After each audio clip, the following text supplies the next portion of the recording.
Last year in May, my grandfather almost died. He was in a car accident, sitting in a turning lane, and almost ran over and killed while trying to turn. The main problem was that he just didn't have the reaction time to get out of the way as the oncoming car almost creamed him. I believe that this easily could have been prevented had he had taken a driver's test and shown that his reaction time was not up to par. In my speech, I will present the demographics of car crashes, why senior driving is extremely dangerous, and how it can be prevented with certain safety features that should be mandatory. The most dangerous year of driving was in 1969 when muscle cars with very low safety features ruled the road. And in that year, over 25 people for every 100,000 died on the road. That may not seem like a lot, but it really is. And as of 2011, the number has fallen to around 11, which is obviously in part to all the safety features. And with the economic crisis of a couple of years ago, many people decided to carpool so there were less cars on the road, but during that time, safety features have really escalated. So the road is a lot safer, but I still believe it could be a lot safer by having it mandatory to take a driver's test after the age of 65. And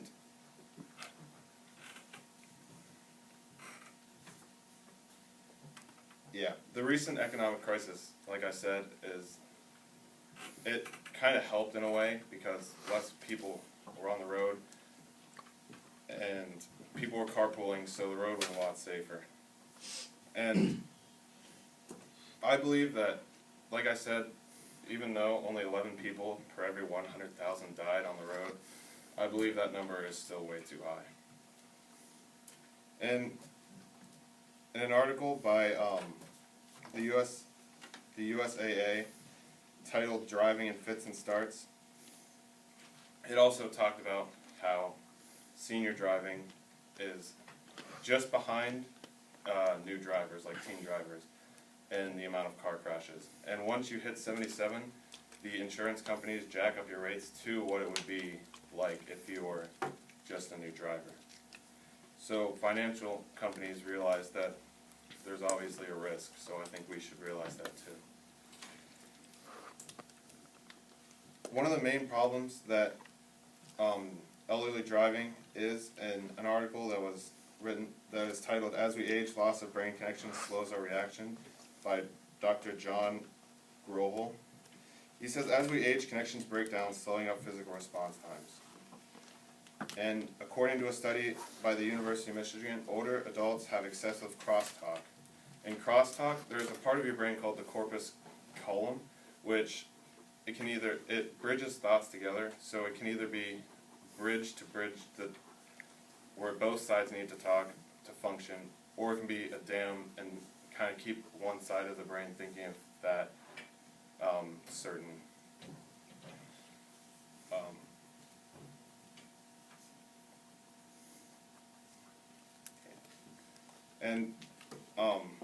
Dr. Grohl says that the amount of aerobic exercise a person does can affect the deterioration of the corpus callosum, so more aerobic exercise kind of keeps it, but once you get older, obviously, it's harder to do aerobic exercise.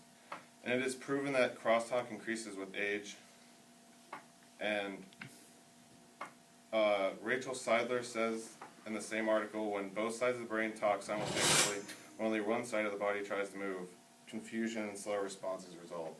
So due to the deterioration of the corpus callosum, it makes it harder for your brain to move because of the crosstalk, and it slows down reaction time.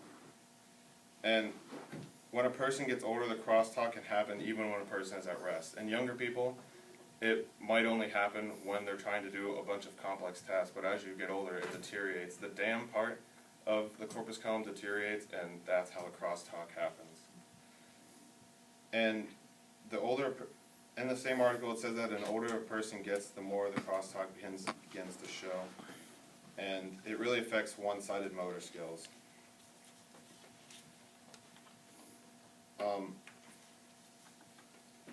So I told you about the demographics of car crashes, and I told you about how the corpus callosum kind of separates your brain into one-sided motor skills and two-sided motor skills. And now we'll talk about safety features that should be mandatory for drivers over the age of 65. And one of those is adaptive cruise control, which stops you from like slamming it. Like it uses a forward sensor to monitor the distance of vehicles, so it'll stop you really from like slamming into people. And that is usually paired with forward collision avoidance, which alerts the driver with visible or audible cues that alert the driver. And if those cues are ignored, it will automatically brake the car so that they don't smash into people. And that's autonomic braking, and it will brake if the driver does not respond to the cues. So in this speech, I've told you why senior driving is very dangerous, and how the corpus callosum will break down and kind of make it harder and slow the reaction time. And I think it's a no-brainer that this should be obvious because of the 11 people that die every year per 100,000, it could be you.